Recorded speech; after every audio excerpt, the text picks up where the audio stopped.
কলিয়াবৰৰ বিভিন্ন চুকে কোণৰ পৰা আজি হাজাৰ হাজাৰ কলিয়াবৰীয়া ৰাইজ আমাক সমৰ্থন কৰিবৰ কাৰণে ওলাই আহিছে।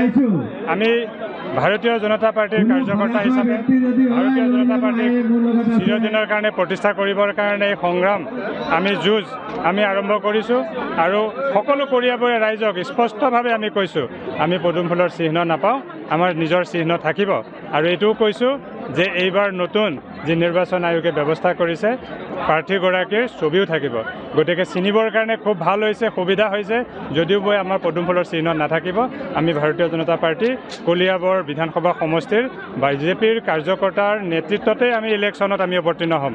গতিকে ইয়াত এটা কথা সকীয়াই দিছোঁ, কেশৱ মহন্ত ডাঙৰীয়া নিৰ্দলীয় কেণ্ডিডেট মই নহয়, মই বিজেপিৰ কেণ্ডিডেট আৰু তেওঁ বিজেপিৰ লগত যুঁজিব লাগিব আৰু সেইকাৰণেও তেখেতে ককবকাই থকা আমি দেখা পাইছোঁ।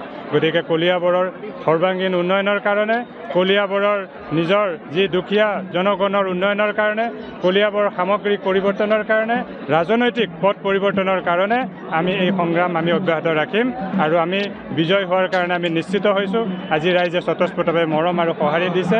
অহাকাইলৈ মই মনোনয়ন পত্ৰ দাখিল কৰিবলৈ যাম।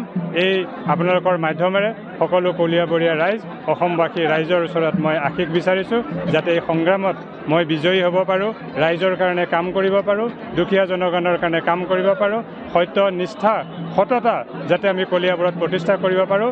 নৰেন্দ্ৰ মোদী ডাঙৰীয়া, হিমন্ত বিশ্ব শৰ্মা ডাঙৰীয়াৰ যি সুশাসন, সেই সুশাসন যাতে আমি কলিয়াবৰক প্ৰতিষ্ঠা কৰিব পাৰোঁ, ভয় ভীতিৰ পৰা কলিয়াবৰক যাতে আমি উদ্ধাৰ কৰিব পাৰোঁ, তাৰ কাৰণে আমি সংগ্ৰাম অব্যাহত ৰাখিছোঁ। সকলোকে পুনৰবাৰ মই আশীষ বিচাৰি পেলাই মই ইয়াতে মোৰ ক'বলগীয়া শেষ কৰিছোঁ। আজি আপোনালোকে যিমান আশা কৰিছিলে মানুহ কিমান সমবেত হৈছে?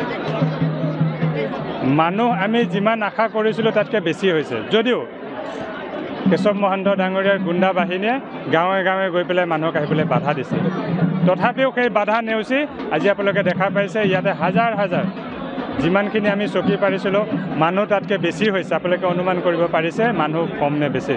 আৰু বহুতখিনি ৰাস্তাই ঘাটে এতিয়াও আছে। গতিকে আৰু এই প্ৰখৰ ৰ'দত ইমান সময় ধৰি তেওঁলোকে বহি আছে, তাৰ পৰাই প্ৰমাণ হয় যে এইবাৰ কলিয়াবৰত ৰাজনৈতিক পৰিৱৰ্তন হ'ব। আহি থকা দিনত কেশৱ মহন্ত ডাঙৰীয়াৰ এই যি অপশাসন আছে সেইখিনি উফৰাই আমি সুশাসন প্ৰতিষ্ঠা কৰিব পাৰিম বুলি আমি দৃঢ় বিশ্বাসী। যিকোনো খবৰৰ বাবে যোগাযোগ কৰক আমাৰ এই নম্বৰত 9181 307 2221।